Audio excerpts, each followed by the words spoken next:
Hello everyone, it's Audrey Miller again with Northwest Wisconsin Realty Team, and today I am at the office of Cross Country Mortgage with Dave Thorson. He is one of the preferred lenders that I work with, and I love working with Dave because he always gets the job done. So very nice to say. yes, welcome Dave. Thank you for being here and No being willing to answer a few questions. Thank you for bringing me in, I appreciate it. Yes, you are welcome. So tell us just a little bit about yourself. Well, I'm a correspondent lender, which means we work with multiple different investors, but we underwrite our own loans and we fund all of our own loans. So we handle the servicing, but we've got very good rates because we can shop around and get the best rate for it. So is that like a mortgage broker? Is that a way to say it? It's not a broker, no, we're a correspondent. You'd have a broker that would just work with multiple different lenders, but then those lenders underwrite the loan and those lenders fund the loan, so that they lose control of part of the process. We keep everything in-house, so we control everything. All right, I like that. So, all right, well, let's dive into a few questions here today. One is, sometimes buyers ask me, how much income do I need if I'm going to be buying a home? And I think you have some kind of ratios that apply to that. So yeah, it isn't really a set dollar amount. It would be more ratios. So what they want to see in the mortgage industry is 29% on the front ratio and 41% on the back ratio. What the front ratio means is your house payment, taxes, insurance, divided by your gross monthly income. So you know, that's the front ratio. Then we have the back ratio, which is your house payment, taxes, insurance, plus the all your other payments monthly. Like if you have a credit card, car payment, student loans, those types of things. So they wanted to stay around 29.41. Now those are just kind of guideline figures. They can be exceeded, especially if we do a government loan. Basically, you're going to have 3 government loan programs: USDA, FHA, and VA loans. As a VA loan, you have to be a veteran to qualify for that, so that's not as readily available to everybody. But those are all lumped into what you call government loan programs. USDA is very strict on 29.41. You can exceed it a little bit if you have really good credit scores, but the other ones will go way above that. So like VA, they're the most lenient. You can go up to about 60% on your debt ratio. So remember, you're dividing that by your gross monthly income, not your take home, but your gross monthly income. And just a quick question, is that household income? If there's 2 people in the household? Yes, correct. Yeah, whoever's on the loan. If you, you know, if you have one person on, you know, the husband or wife on the loan, that we would just use that person. But if they're both on, we'll use both incomes. So in a situation where you have a husband and wife who are both on the loan, both going to be on the deed, presumably, their income is combined, and you want their mortgage payment, insurance, and property taxes to be below 29%. Now, again, they can be exceeded. And then you have, so we talked about the 3 government loan types. There's also conventional loans. And conventional loans, they can be exceeded on those as well. And it depends on where your credit score is, depends on how much money you're putting down, how much money you have in the bank for what we call reserves, meaning you have money left over. After you put your money down, you may have $100,000 in a retirement account. That would be looked favorably on, and then makes your loan stronger. So that can help. That can help you exceed those debt ratios. On a government loan, I'm sorry, a conventional loan, the highest you can go is 50%. So you could have $10 million in the bank, you can make a lot of money, have the best credit in the world, but if you go over 50%, that you can't, no way you'll be approved. And is that for the back end or the front end? That's the back end, which is your total debt. Your total debt. But if you have $10 million in the bank, presumably you don't have probably don't need a mortgage. You can do a check. Good point, And then you don't need me. Right. And we want to need Dave. So what you just mentioned brought up a couple other questions for me. One is about how much money a person might need to put down on a loan. And I know you've referenced these different types of loans. So can you speak a little bit to that? Sure, and that will depend on the loan program. So the government loan program, USDA and VA, 0 money down. You don't need any money out of pocket. You can have the seller pay all the closing costs, roll that in if they write your offer properly. You don't have to come into it with any money down at all. And just to explain that a tiny bit, when he says the seller will pay, most times, I do the offer writing, most times you actually increase your purchase price to cover those closing costs, roll it into your loan, netting the seller the same amount you would have offered if you weren't rolling that into your offer. And it's done all the time. Yeah. It's never usually a problem. Yes, at all. not a big deal. So that's a USDA and And VA. VA, yep. So then- FHA is 3.5% Okay. down, which is another great loan program. And then conventional loans, we can do as little as 3% down, Okay. depending on the situation and where the income of the buyer is. But Sure. 3% minimum to be safe would be 5%. Okay. But many borrowers would qualify for 3% down on Okay, conventional. and then up to 20% or Or higher. higher, Yeah, whatever. someone can put down whatever they Right, want and to, but typically the more you put down on a conventional loan, the lower your interest rates. will Yes. be, until a certain point. so it helps a little bit Yeah, with about, that. once you get above putting more than 40% down, you don't see the further discount in your interest rate, but Okay. you do for the first, it starts at 20%, 25, Okay. 30, 35, and 40, so a little Okay. bit of breaks there. All right, that is all very good information to know. Another question I get a lot of times is about the credit score that you need to obtain financing. So tell me a little bit about what the minimum is and then what the optimal. Okay, optimal will start at the, Sure. go for the better point first. Right, and go- right. The optimal would be above 740. That's Okay. considered excellent credit. You're gonna get your best rate on a conventional loan Okay. at above 740. Now let's talk about conventional loans and government loan programs, because on a conventional loan program, it's much more important for the higher credit score. So if you get the best rate at 740 and above, Sure. and then it starts going down, your interest rate starts going up every 20 points increment. So 720, you get a little bit higher rate. Okay. 700, you get a little bit higher rate, not significantly higher at those levels, but when you get below 700, the rate starts going up dramatically. Okay. So if you had a 640 credit score, we could probably get you approved for a conventional loan, Okay. but your interest rate may be way higher. Sure. Now, that's where we'd start looking into the government loan programs. Right. Like FHA, VA, USDA, they are not so dependent upon the credit score.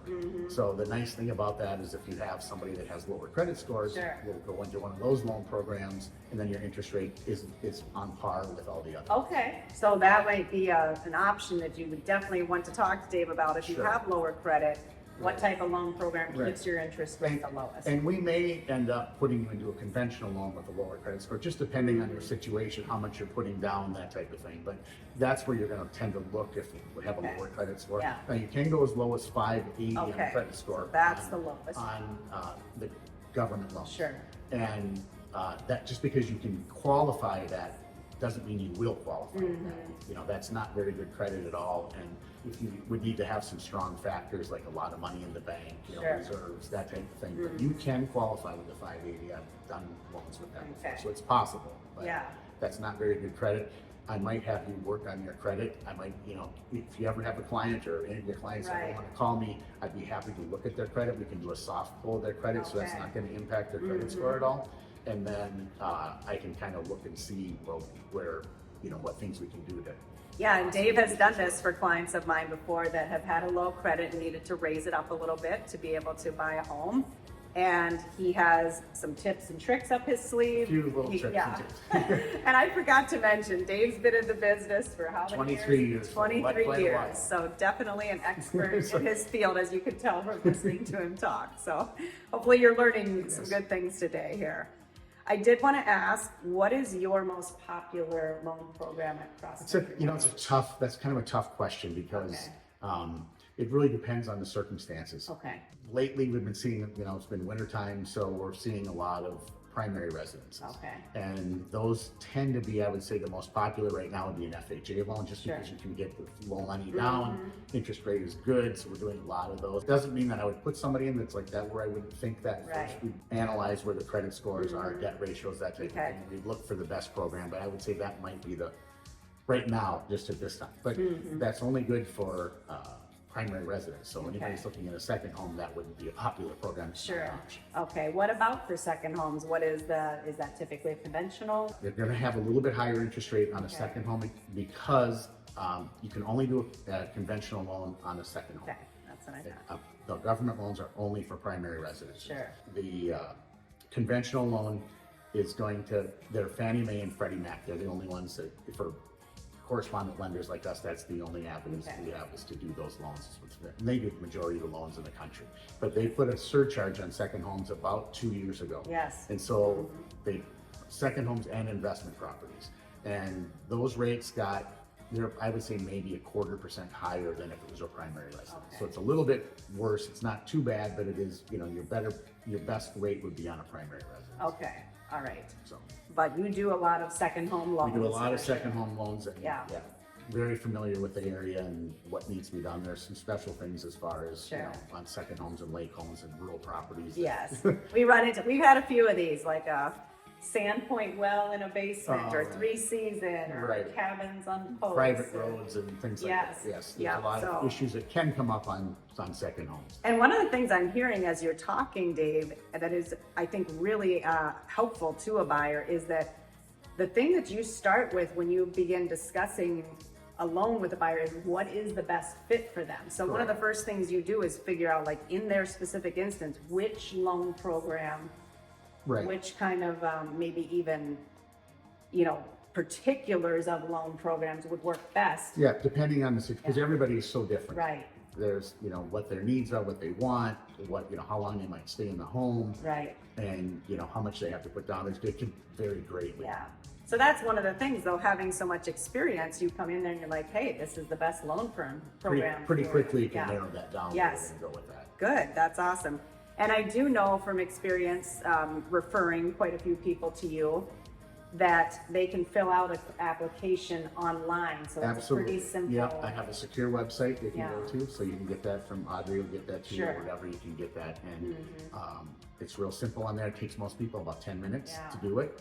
And the beauty of doing that is that if they fill that online, I can get a pre-approval within, if you fill that out online, I can have within a half hour, I can have a pre-approval. Which is awesome. And I will say, I know we're kind of getting out of order on our questions, but I don't think it matters too much. Take it as it comes. Dave is one of those lenders who does not have banker hours. Absolutely not. So you call me on a Saturday, Sunday evening. I'm usually available 8:30 on a weeknight. Might not answer my phone immediately, but I'm always listening to my voicemail. Yeah. I've taken applications on the 4th of July, so I'm always around, because real estate is that type of thing in this kind of market that we're in right now. There's not a lot of inventory out there, and you're going to have a lot of buyers chasing the same property. Yeah. So if you need a pre-approval letter, you've got to get that offer in right away. Give me a call. We'll have you fill out. I can take it over the phone as well, but it's easier over the website. The nice thing, if they fill out an application over the website, is that you're able to, if you do get an accepted offer, you can sign all of our disclosures electronically online, and it just saves you a lot of time, and it's very simple to do it that way. You can upload, it's all secure, it's encrypted, and you can upload, you know, pay stubs and things like that, and it just makes it go really quickly. All right, well, good. And this is, yes, like you said, it's very important. Sometimes people haven't gotten their pre-approval and they're out looking at a house on a Saturday and want to make an offer. And so a lot of lenders are not available in those times. So that's a huge plus. I know everybody wants to know, where are interest rates going to go in 2024? Great. What do you have to say? That's a great question, and it's one that I probably can't answer. I can't answer definitively. I can't answer. The jobs market information just came out today, and it was a little bit hotter than anticipated. And so, you know, the Federal Reserve is anticipating, or everyone's anticipating the Federal Reserve to start cutting the prime rate. And that will help mortgage rates when that comes around. But so far this year, the economy has been very hot. Today it came out even hotter with the unemployment rate went up, but the number of jobs that were created was higher than what they had anticipated. Markets saw that somewhat favorably today. We didn't really, maybe saw a little improvement, but the hope is, you know, the first thought was that the Federal Reserve was going to cut in March. And March is come and gone, they're not going to cut interest rates. Now we're thinking June, I'm not, but the economists, people that are in the know, are thinking that June is when the first cut will come. And there's been talk, you know, where they were going to maybe cut 4 or 5 times this year. Now they're thinking 1 or 2, you know, so it's really, you don't really know. But what I'm seeing are most projections are by the end of 2024, rates will be in the upper 5s, around 6%. Doesn't mean that it will be. They could miss the mark, but, you know, grossly off the mark in the past, they could be this time too. I think the consensus with everybody's rates should be down. So a slight decrease over the course of 2024 is what you Should and be. most Right. people are thinking, but Right. as always, it's a bit Yeah. unpredictable. The other thing about that is, if you have clients that are thinking about, well, let's wait until rates come down, when rates come down, there'll be more competition for the houses that are out there, and there just isn't that much inventory in this market. And, you can speak to that better than I can. Yes. But, I don't think waiting is a good idea, because you probably you might get a little lower interest rate if you wait, but you might be paying more for the house. So. And you just had mentioned something today in another conversation. If someone gets a loan through you now, there's a program that you're offering where you give some money towards a refinance if interest rates do come down. We call that, cross country calls it a buy now, refi later. Okay. What that means is we will give you $1,500 credit off your closing costs. So if you refinance within the next 2 years.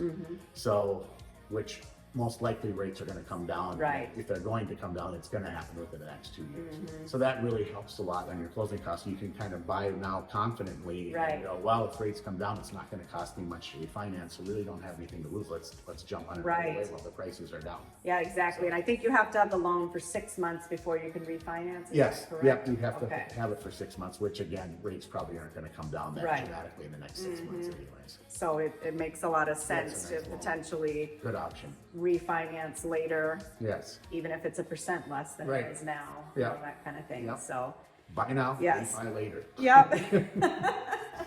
So we already talked about how someone can get a hold of you to get pre-approved. You can contact me, Audrey Miller, and my contact information will be shown on the screen here.